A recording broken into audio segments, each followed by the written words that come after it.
So, I understand this is a different setup, different format. I get it. I know. Different clothes. I know. Right now, I firmly believe there's a few movies that I really will love unconditionally, no matter what the cause, no matter what the explanation. And I'm going to talk to you about them. So, without further ado, let's just jump right into it. I have a stack of movies. That was actually kind of cool. First off, I want to talk about this movie, Green Room, and it stars Antoine Yelchin, R.I.P. Love you, boy. Imogen Poots, who was also in Fright Night. She was very good in this and Fright Night. And, of course, Patrick Stewart. I love the movie so much. It's very rewatchable. Excruciatingly violent. I mean, my goodness. I sat there in the theater twice and watched this and was blown away by how violent and how just disgusting the violence is in this. But it serves a purpose, you know. A lot of the violence in this movie you're watching, and you're like, oh my god, this is brutal. But you're like, I actually care what's happening. I care about these characters. I care what's going on. I put myself in this situation, and it's when you put yourself in the situation that the characters are dealt with in this movie, it makes it that much more intense, that much more frightening. Green Room, I highly recommend it. Next up, I think this is one of the most underappreciated superhero movies of all time. I think it's one of the best superhero movies of all time, and that is KickAss, starring Aaron Taylor-Johnson, Christopher Mintz-Plasse, McLovin, Chloe Grace Moretz, my love, Nicolas Cage, my love. The screen just fills up with energy, and just vibrant colors spill up. I mean, look at that cover. Vibrant colors are spilling all over the screen. It's really violent too. Once again, I love violence, I know. This movie gets to a lot of points I never thought it would. And honestly, it's a mix of all different genres. And I remember I read when the movie came out, there was this quote that said, it's like if you mixed Kill Bill with Superbad. That's the best way to describe this movie. Kill Bill meets Superbad. I cannot say enough about this. Kick-Ass is one of those special superhero movies that I think a lot of people will grow to appreciate more as the years go on. Next up is Point Break, starring Keanu Reeves and the Swayze. This is one of the ultimate summer movies. I mean, this movie just blows the screen up with 90s action and 90s dialogue. I mean, the dialogue in this movie is hysterical. The thing about Point Break that always gets me is the score by Mark Isham is excellent. I mean, it feels very, you know, summery. There's really no easy way to describe it. It's very synth heavy, and it just goes extremely well with the visuals of just the waves crashing and surfing, and there's an overall tone to the movie that, you know, I absolutely adore it. I watch it every summer. Lori Petty's in it. Where's she been? I don't know, but she's amazing. But a lot of the more low-key scenes are excellent. I love a particular scene involving Keanu Reeves where he goes up to Lori Petty's work and he has to infiltrate and talk to her, and he makes up this whole BS story about how, you know, he's never been to California before and how he's never seen the ocean. And it is just such a really great scene. And of course, Mark Isham's score is in there, and the cinematography in that scene is incredible, and overall the movie. So definitely recommend Point Break if you've never seen it, because it is just 100% pure adrenaline. Next up is The Graduate, and I know a lot of people love this movie, and it has grown on me. I watched it last year for the first time, and honestly, a lot about it is very resonating with me. The fact that this movie was made over 50 years ago and is still resonating with people today astounds me. But not only that, this movie ages extremely well. It's extremely funny, and I wasn't expecting this to be as funny as it was.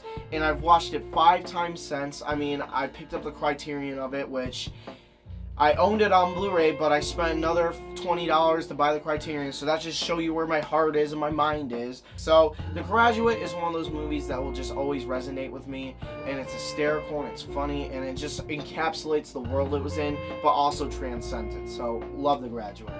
To Live and Die in LA. This is William Friedkin and my boy, my love, my blood, William Peterson. I love William Peterson. He's incredible. It is such a well-directed movie. You have William Friedkin, who, of course, directed The Exorcist and The French Connection. And this is honestly a different approach than he's ever done. It contains one of the craziest car chases ever put to film. It contains one of the most awesome, ballsy endings I have ever seen. And the score by Wang Chung is so awesome. This movie lives and breathes summer action, high octane, ball busting fun time. This movie, I was watching it, I had no clue where this movie was going. It was going from A to Q to Z to F to G in like 5 different scenes at like during the entire course of the film. And I was just on a ride. I love this movie so much. And a lot of people don't talk about it, but To Live and Die in LA, I think is one of William Friedkin's best. I've seen a lot of his movies, along with Sorcerer. Check that one out too. Let me tell you about this movie. I've seen Heat twice before I watched it this upcoming time, and I thought it was really good the both times I've watched it. But this time I watched it, something clicked. I don't know what it was. Maybe I followed the story a little more carefully. Maybe I followed the characters and their motivations more clearly. Maybe I picked up on the themes.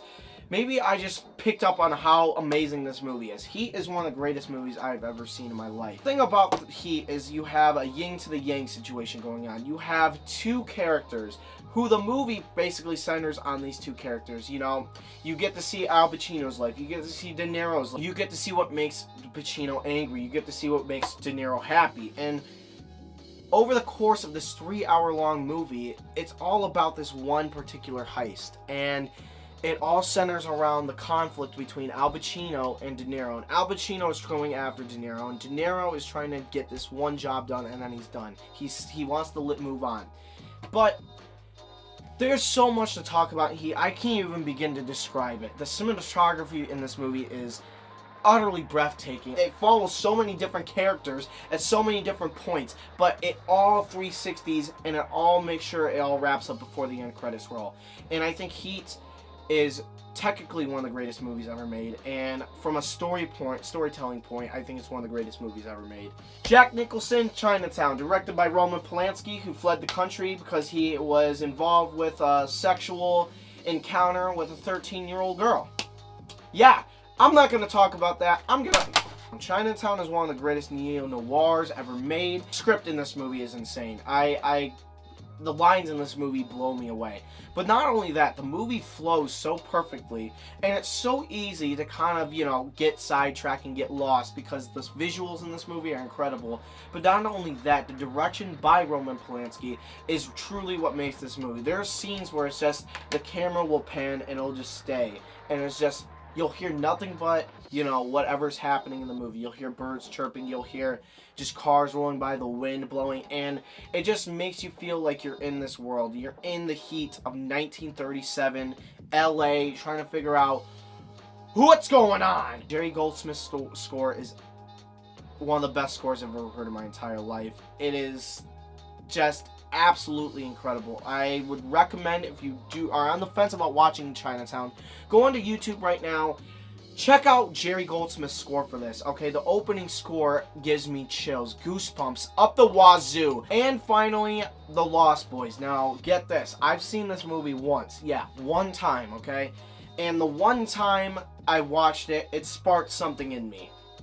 I don't know what it is about this movie. I want to watch it again, but the one time I watched it, it just clicked with me. I loved every single thing about this movie, and a lot of people love it too, and I'm really happy to say that Lost Boys lived up to my anticipation when I watched it. The script for this movie is it's just so cool. It's such a cool concept, you know? It takes place in the 80s. It's a teenage boy who's fallen for this girl, and then he gets tracked into this whole downward spiral of this vampire cult, and it seems so far-fetched, but the movie does such a great job with it. And then not only that, but the soundtrack for it is incredible. You have Corey Feldman, you have Corey Haim. Oh my god! Woo! Alright guys, I am tired. I just talked to the life about these movies. Recommend you check out all of them. Thank you guys very much for watching. I love all these movies, and I hope you guys will too. Please tell me. I would love to figure out what movies you guys like and love unconditionally. You know, what movies will stand the test of time in your opinion. Thank you guys very much for watching. Thank you, Nerdania Hills News, for putting me on your site. Thank you, the viewers. I love you guys very much. Take care.